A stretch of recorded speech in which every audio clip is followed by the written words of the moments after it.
Sup guys, and I'm already feeling the hype on this menu.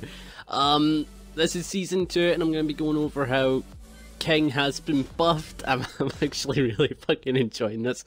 I've been training like a couple of days ago. I got the moves that were in their original form. I'm going to be showing you what they're like when they're buffed. I'm actually in the character screen as well. They've changed everything. They've changed the menu screen, the character screen, and the stage screen. I'm thinking about getting Leiwu long. I'm definitely going to be getting back into ranked because of the new system. It's definitely amazing, but I'm going to be showing off everything to do with King's buff list now. So yeah guys, everything's going to be post commentary, and how it's going to work, you're going to see the Tekken 7 Season 1 version of the move first, and then you're going to see the Tekken 7 Season 2 version of the move. So it's going to be kind of like a before and after type image, but I can't really put them in the same screen, but you're just going to see one, then the other. And to be honest, I'm actually quite hyped for this, I'm not going to lie. I'm like super hyped for Season 2, just to get back into ranked. So with this buff, King's Rage Art gets one more active frame, so you can hit them. So it can help you set up combos a lot more better. For example, you might end up whiffing it because you need to do a dash or something like that. But you get one more active frame now, so it makes it easier to land a Rage Art within a combo. Okay, so the next buff is King's 2-1 string.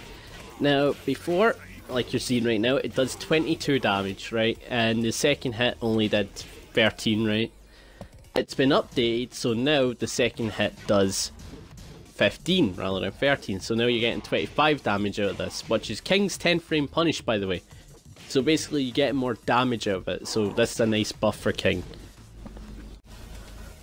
Okay, so the next buff is 1-2 together and 1. Now, before, I don't know if this is a buff or enough, really, it depends on the person. Before, it creates some kind of float effect in mid-air. However, in Season 2, what happens instead is that it acts like a wall splat. As in, it'll act like a wall carry, it'll take them to the wall rather than that, but it's very hard to actually land in a proper combo without doing any kind of string. You kind of just need to go like hop knee and then like wall carry, so I guess it's something that you can do if you're up close to a wall. So I don't know if this one's really a buff or a nerf. In my eyes, I think it's more of a buff than a nerf, so that's on you guys. The next tool that got buffed for King was down forward 1. This move's already great as is, but the new change that they added made it so the opponent is closer when you do it. So this move just became more useful when it comes to pressuring, like you're seeing right now. I'm trying to do a different move, but it's just not coming out. So it's became more useful in a pressure sense, so you can really go in for it after using this move like you usually can, but you have to keep in mind this is Tekken, right? You don't just block low and mid, you got side steps as well, so keep that in mind. The next change is, after down forward 1 there's the second punch. Now they've made it so that the second punch has more plus frames on hit, and the thing is, if the first hit lands, the second hit is always confirmed. Like, it's always confirmed, it's always going to happen. So it means that you'll get more of a pressure opportunity if it lands. It means you're going to keep going on for the attack, so that's something good.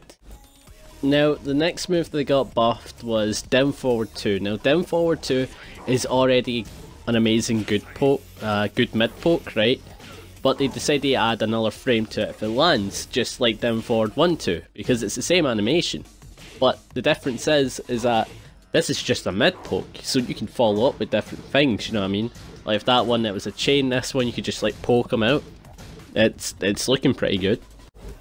The next thing that you're going to see is that they decided to fix King's down forward 2-1 delay bug, where the second hit would not land even if you got counter hit, right?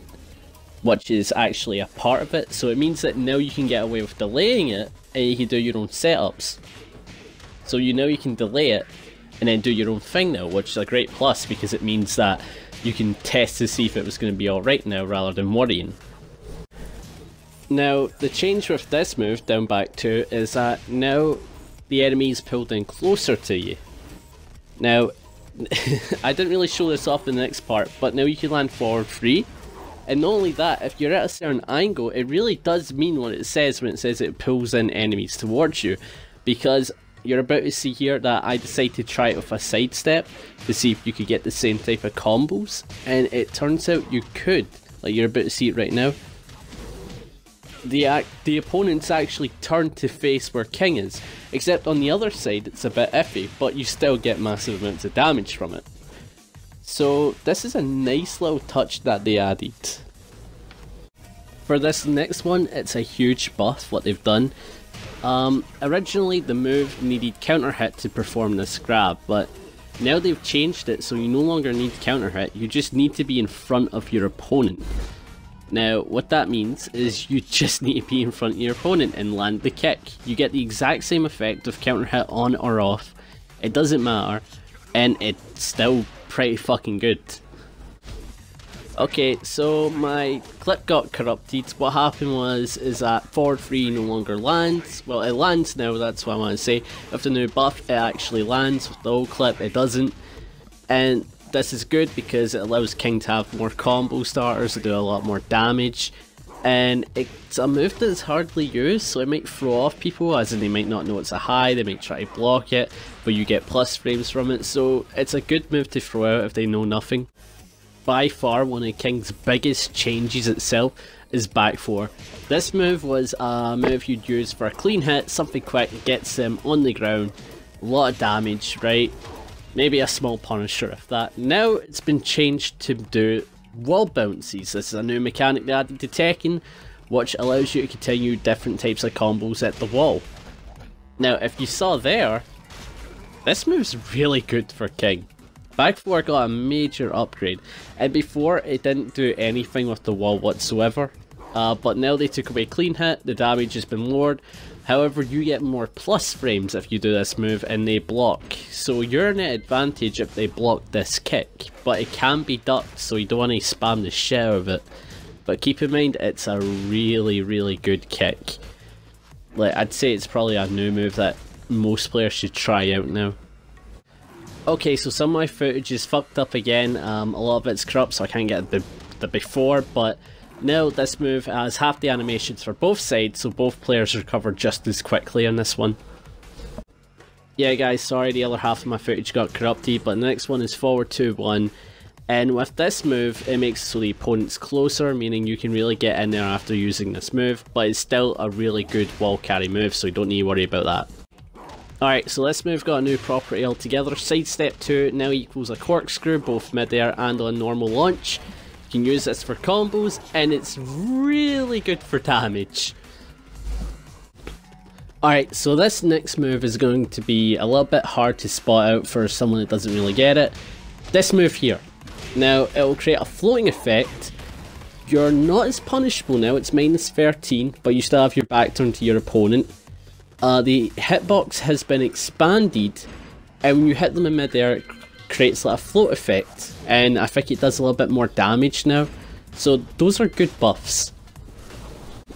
So this grab has been given a better chance to get out of. What I mean is, when you hit the ground, not the wall or anything else, if you hit the ground when this grab is landed, you have a better chance to roll out of it, kind of like a giant swing. They also nerfed this grab and made it so that you have one more frame to escape out of it with a tech roll.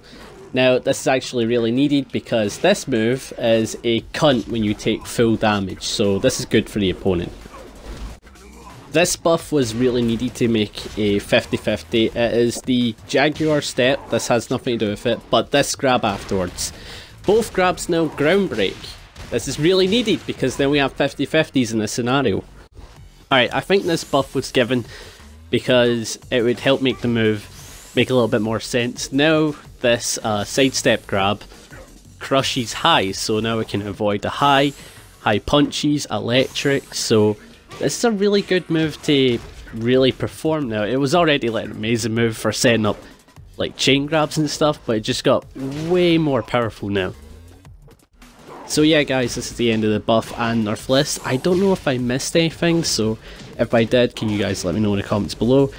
Also, I had a lot of fun with this. I can't wait to go on to ranked and do my new stuff, so if you guys enjoyed the vid, let me know by leaving a like. If you guys really enjoy the content, and then subscribe to my channel. I'll leave you suggestions and comments below, like I said earlier, go right ahead, and I'll see you guys in the next one. See ya!